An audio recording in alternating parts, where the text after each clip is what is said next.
We've been talking about a lot of things the Catholic Church has introduced into the world. But how about the sanctity of life, the dignity of marriage? Let's talk about these things and a whole lot more today on the Catholic Church, Builder of Civilization.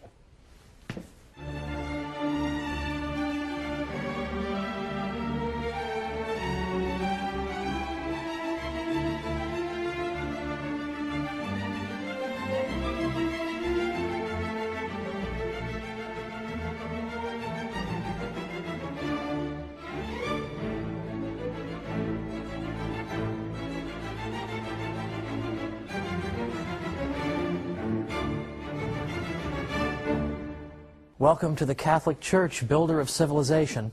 I'm Thomas Woods. Last time we talked about Catholic charity and how important and impressive it is. Today we're going to talk about moral principles more generally. And we're going to find there's much in common in the two episodes.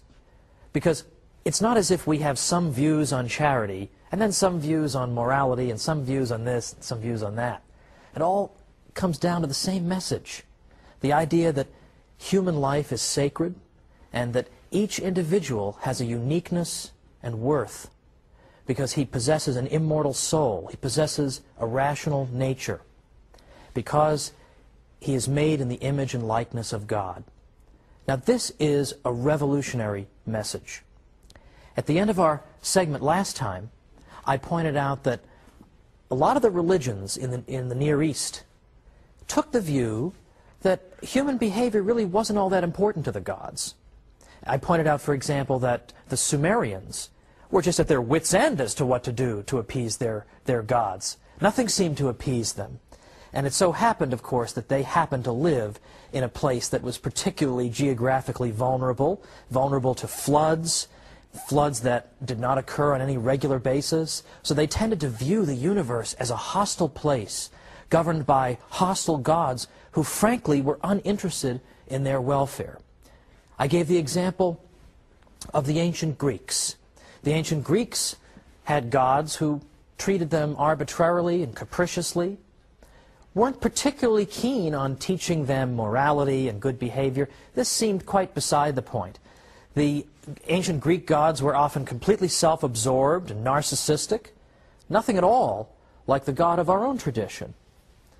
Well, it's no surprise, therefore, that in the Christian tradition, we believe that there are certain ways we should behave and that God wants us to do these things, that God cares about us. God actually cares how we treat each other. In these other religions, we see an emphasis on appeasing God through engaging in various kinds of ritual sacrifice. Now, it's true that for Catholics, we engage in the holy sacrifice of the Mass every day. But we also treat each other, are supposed to treat each other well, because that pleases God too. And that's something unique in the history of religions up to that point. This was something new in the world. And so the same religion that teaches you to give of yourself to others, to think about other people and their misfortunes, and to give in a way that's unselfish and in no way self-interested, that same religion, it should not surprise us, also teaches us important moral principles that follow from the idea of the sanctity of life. It's a single stream of thought. Now, how can we see these principles in practice? Look at the early church. What types of things do we see going on in the early church? What are the causes that people are taking up in their society? Well, of course, the early church gets its start during the period of the Roman Empire. And what do we see going on there? Well, among other things, we see the practice of infanticide taking place, literal infanticide. It isn't simply that the church went after abortion, which of course it did, but we see even a much worse situation. We have actual infants simply being left to die, and typically because they were the wrong sex. So you had many healthy female children simply exposed and abandoned. And we see the effects of this, by the way, because in the Roman Empire, men outnumbered women by 30%. There's that doctrine in play. But the Catholic Church moved to abolish that practice. But what we also note is that in the ancient world, there is no comparable teaching to what we see in the Catholic Church about the uniqueness of human life and its absolute sanctity. Now, it's true that the ancients did say that man had a dignity that surpassed that of other creatures, but they came nowhere near the Catholic belief in the sanctity of human life. We do not see that in the ancient world, even though we admire and respect the ancient world. Many of the early Christians looked with profound respect at the ancient world. They pointed to people like Plato and Aristotle as having anticipated some of the most sublime teachings of Christ himself. But at the same time, they understood that there was much that was in fact to be deplored in the ancient world. For example, Plato, one of the most noble philosophers you can imagine in the ancient world, deeply admired by St. Augustine and others. On one occasion, Plato said that a man who is too sick to work should be left to die.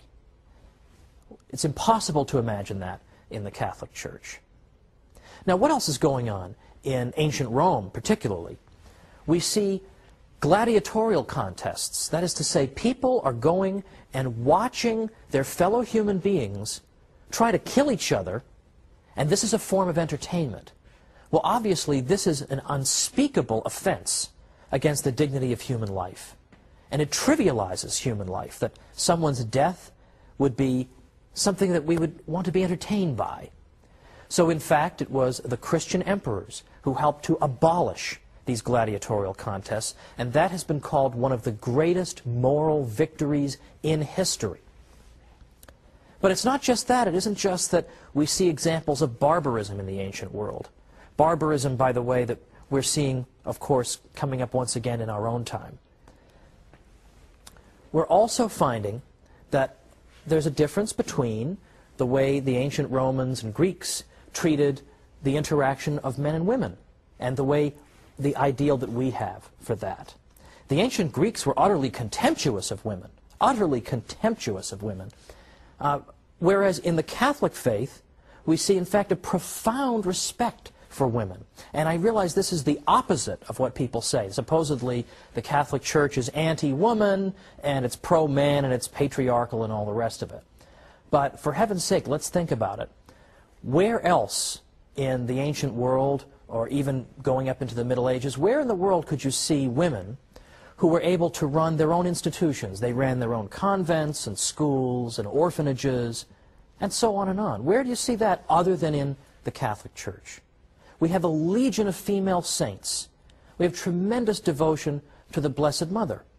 We have all these aspects of the faith that are pro-woman, and there are still others as well.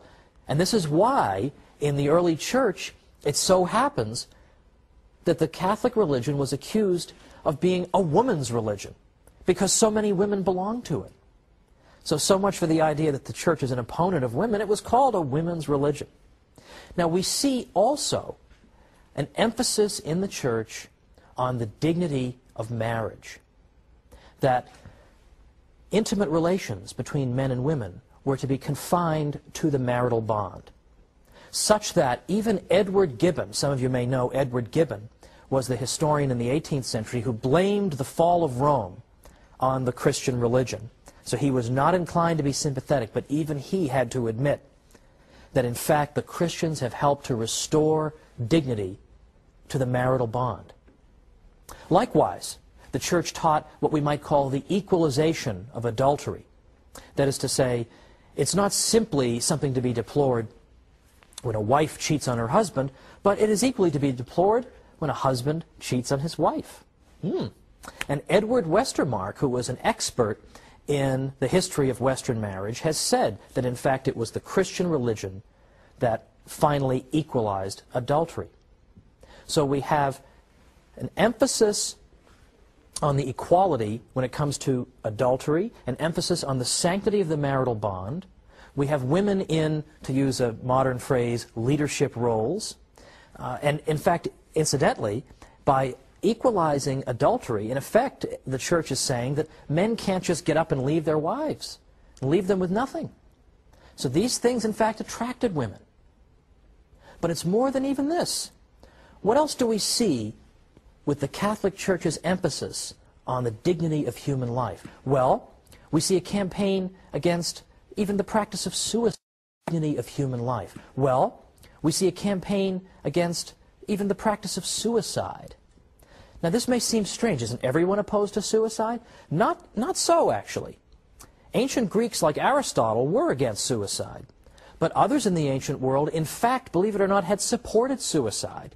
You'll recall from an earlier episode we talked about the Stoics.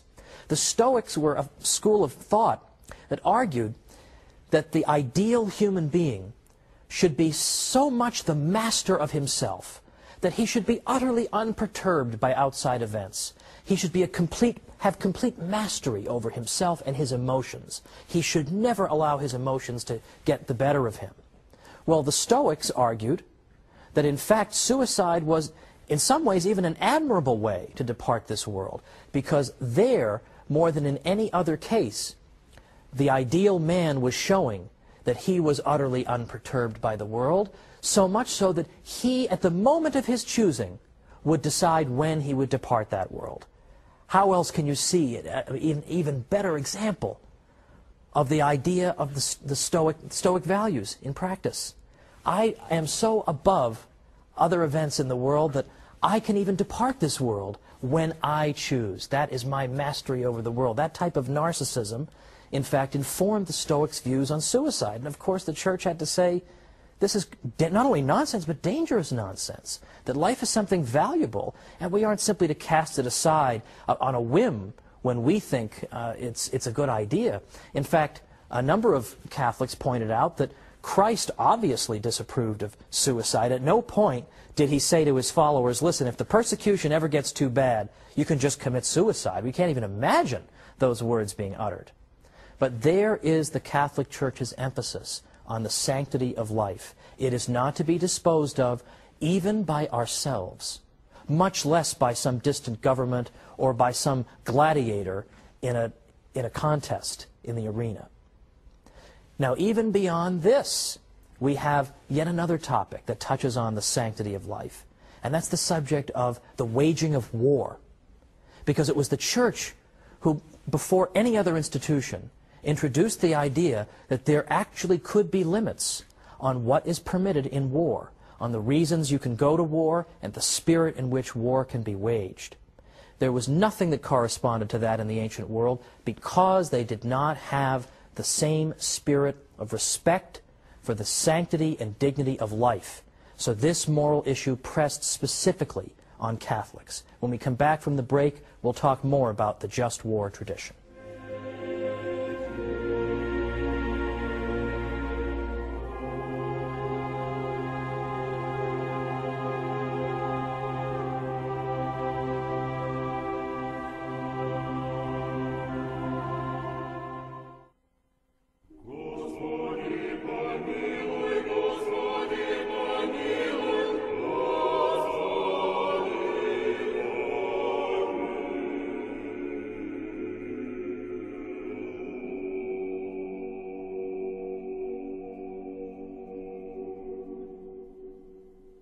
Welcome back to the Catholic Church, Builder of Civilization. I'm Thomas Woods, and we're talking today about Catholic moral principles that most people, non-Catholics included, have come to take for granted.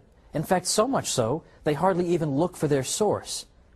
But their source, as in the case of so many wonderful fruits of our Western civilization, is in fact the Catholic Church.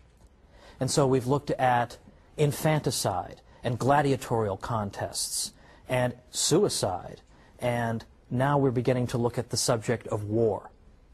The just war tradition develops in the Catholic world, perhaps beginning with Ambrose, but definitely beginning with St. Augustine. St. Augustine had a great deal to say about the justice of war. What's interesting to note, as I said before the break, is that there really wasn't anything like a just war tradition prior to Catholic reflection on the subject. And this is very much different from the views that we see in the 16th century with a famous political philosopher named Machiavelli. Machiavelli was in effect of the opinion that governments could not be held up to moral standards the way individuals were. Governments in effect had to do what they had to do. But the Church condemned that view and was condemning it as early as St. Augustine. So, for example, some of the principles that were laid out by Catholic thinkers, according to which war could be justly waged, were as follows.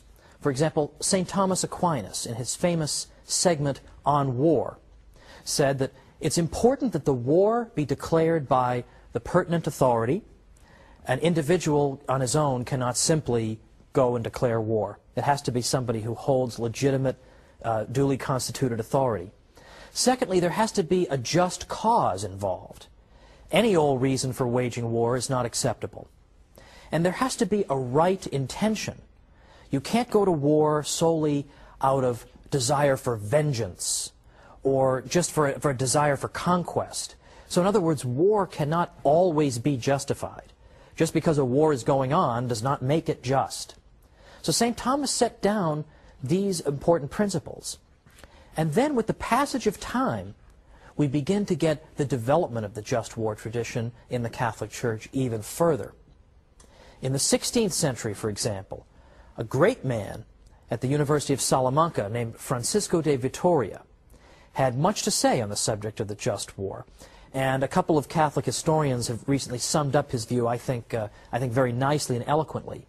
Vitoria, in effect, said as follows, that assuming that a prince has authority to make war, he should first of all not go seeking occasions and causes of war, but should, if possible, live in peace with all men, as St. Paul enjoins on us. When war for a just cause has broken out, it must not be waged so as to ruin the people to whom it is directed, but only so as to obtain one's rights and the defense of one's country, and in order that from that war peace and security may in time result.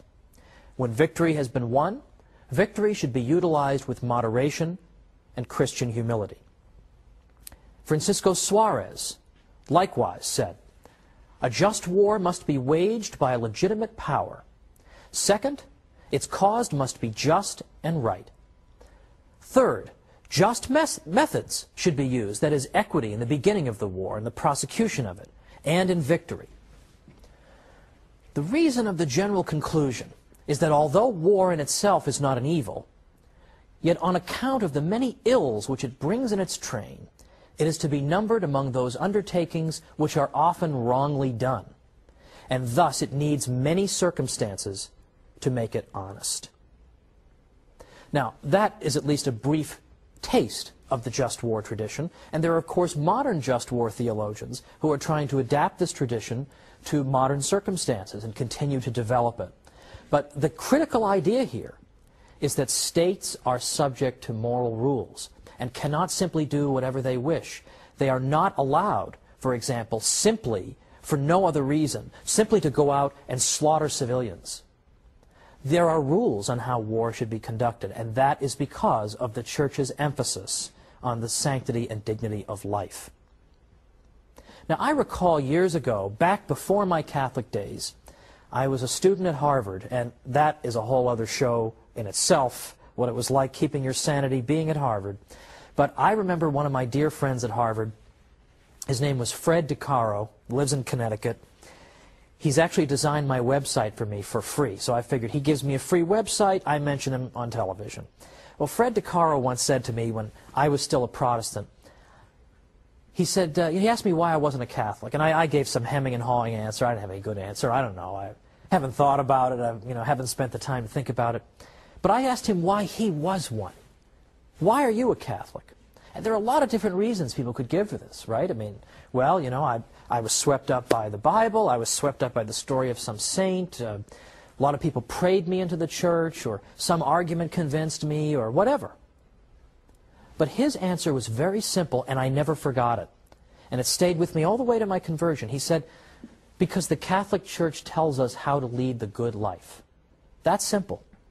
The Catholic Church tells us how to lead the good life. Couldn't ever get that out of my head, because I thought to myself that what the Church teaches in so many areas is in fact challenging to us. And in some ways it's a real challenge to the baser part of our nature to live up to the great ideal that the Church holds out to us. But I remember coming to the conclusion one day that everybody at some point in his life has to answer the question, do I intend to live as a human being, or do I intend to live as a beast? And the Catholic Church holds out a glorious and noble path of life in which you're not self-absorbed, in which the whole world doesn't revolve around you, but you are part of a nexus where you care about other people and you care enough about yourself to treat yourself with dignity. And I recall there's a quotation from Seneca, an ancient Roman, who said, "What a contemptible thing is man if he fails to rise above the human condition." Even a pagan Roman understood that there's something about unaided human nature that is incomplete, that cannot live the virtuous life without extra help. So it was almost as if Seneca understood that if we're going to live a life that truly befits a human being, we need the assistance of divine grace. Now, the animal kingdom is composed of creatures who possess only instinct. They can't engage in moral reflection. They don't possess reason. So it stands to reason that we human beings should be held to a higher standard than the beasts, that we should observe moral principles, we should reflect on our behavior. Now, all this went through my mind as I was considering converting to the Catholic Church, and I was attracted to her moral teaching. A lot of people say, oh, the Church is too tough in her moral teaching. She'll drive people away. To the contrary. People ultimately, deep down, want to be challenged. They want to be challenged by holiness. And I remember that that's what attracted me.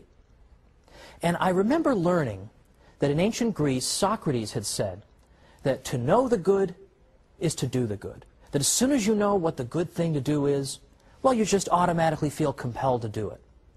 But I knew that wasn't so. I knew of many times in my life when I had perfectly well known what the good thing was to do, and I absolutely had not done it. And I had perfectly well known what the evil thing to do was, and I had pursued that. So much for Socrates. But then you read St. Paul. And St. Paul has so much moral realism when he says that there are times when I know perfectly well what the good is, and I shun it. And I know perfectly well what the evil is, but yet I pursue that. And I remember once I finally did convert to the Church, I remember my spiritual director telling me that the next time I was tempted to eat a cupcake, I should have a carrot instead. Now, what did he mean by that? Did he mean that cupcakes were evil? He meant that cupcakes are delicious. That's why it's an exercise of will to avoid them. And that by avoiding something like a cupcake, which is morally neutral, I can train my will. I can, in effect, tell myself, I am in control. I'm not going to be swept away by passions. I'm not going to be swept away by irrationality. I can train myself because by avoiding cupcakes and eating carrots, I train my will to be able to say no. So that when the moment of temptation comes and I really am faced with a choice between good and evil, I will have a will that is trained to face it and come out victorious. Now, what a beautiful message this is, that as a human being you have such a dignity that there is a special kind of life that God wants you to live that is appropriate for you as a human being. And I was recently at DePaul University. They had an event called Catholic Week. I won't get into Catholic Week at a Catholic university. What about the other 51 weeks? That's another matter. But when I was at DePaul, a reporter for the student paper asked me, how would you sum up your talk? Give me one sentence. Well, I couldn't give her one sentence. Gave her 2 or 3. But I said, here's what I would say to the students at DePaul. I would say that the Catholic Church is the most beautiful institution on earth. And if you want to live a good life, if you want to live a life that befits a human being, the Catholic Church has much to say to you. And that's a message I think a lot of young people who are totally adrift could stand to hear. Of course, I feel old anytime I start talking about young people, but such is life. Now, let me conclude with this. The Catholic Church consistently emphasizes the dignity and value of human life and tells us that we are to live in constant awareness of our created nature in the image and likeness of God, that we are not to live as beasts, that we're not just to do whatever brings us pleasure, then we might as well be a cow. You're not a cow, you're a human being. Christ didn't die for cows, he died for you. And he died in part so you could live a good life, so that we may be worthy to join with God in heaven. What an astonishing statement. it's particularly beautiful that the Eastern Fathers talked about deification, that in effect, as we live the life of the sacraments, we become like God. Now there is some real dignity. There is the idea that human beings aren't just random assemblages of cells, but they are worth something. They matter. And here's something you can finally tell to teenagers, that you don't have to live this crummy life that MTV is holding out for you. What in the world is there to compare between MTV and the Catholic Church? 2,000 years of heroism and holiness. And they think so little of young people they're going to hold out the MTV alternative? Forget it. Ditch it. Don't live as beasts. Live as human beings. That's what the Church has to tell us all. Now, there's another way that the Church has emphasized the dignity and rights of the individual, and that is with the very idea of rights. And that's what we're going to pick up next time. Where does this idea that I have a right to life, and a right not to be robbed or expropriated, that comes also from the Catholic Church. So join me next time for the Catholic Church, Builder of Civilization. See you then.